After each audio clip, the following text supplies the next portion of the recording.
Order for Abdulmutallab to get on Northwest Flight 253, there were a lot of missed red flags. He paid almost $3,000 in cash, checked no bags, and airport screeners failed to detect the highly explosive PETN and syringe which were on his body. Joining us now from Grand Rapids, Michigan, Congressman Peter Hoekstra, ranking Republican on the House Intelligence Committee. Good morning, sir. Hey, good morning. The Brits denied this guy a visa. His father, as we well now know, advised the embassy in Nigeria that his son was going to be trouble. How was it that our system failed to connect all these dots? Well, that's one of the questions that we're going to have to be investigating over the coming weeks. It's clearly the system failed at 3 points. It failed in the embassy in Nigeria. It failed when we didn't get the information from the Brits about this individual and as to why they were not going to give him a visa.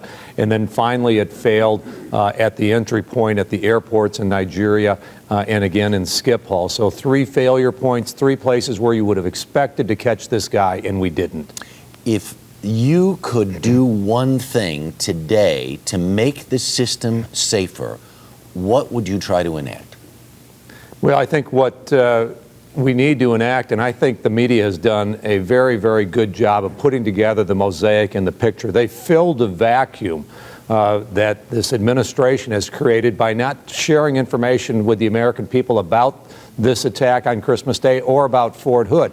I think what needs to happen right now, Harry, is that the American people have to understand that this threat is real. It continues. It's been with us for almost 20 years, and we need to be on offense. We need to be forward-leaning. We need to put in the latest technology. These folks are not going to go away. Your earlier reports this morning, talking about how Al-Qaeda on the Arabian Peninsula is evolving and changing and wanting to attack. This is the information we need to get to the American people.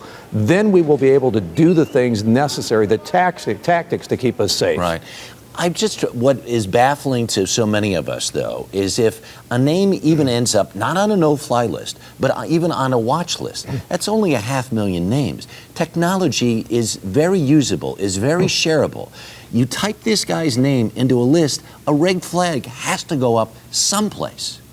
Oh, absolutely. And again, if you take a look at, we would have called his father a walk-in at the embassy in Nigeria. This is an individual who came in with intelligence. He's a very credible source. He's talking about his son. He's talking about terrorism. You would have thought that this would have gone right to the top of the list and say, wow, we need to follow up on this. We need to watch this guy, and we need to make sure he doesn't get into the United States before we do unless we do additional screening on him. That didn't happen. $40 billion at least spent on these programs over the last couple of years. It doesn't feel like maybe we're getting our money's worth. Congressman Peter Hoekstra, thanks for your time this morning. Great, thank you. Right.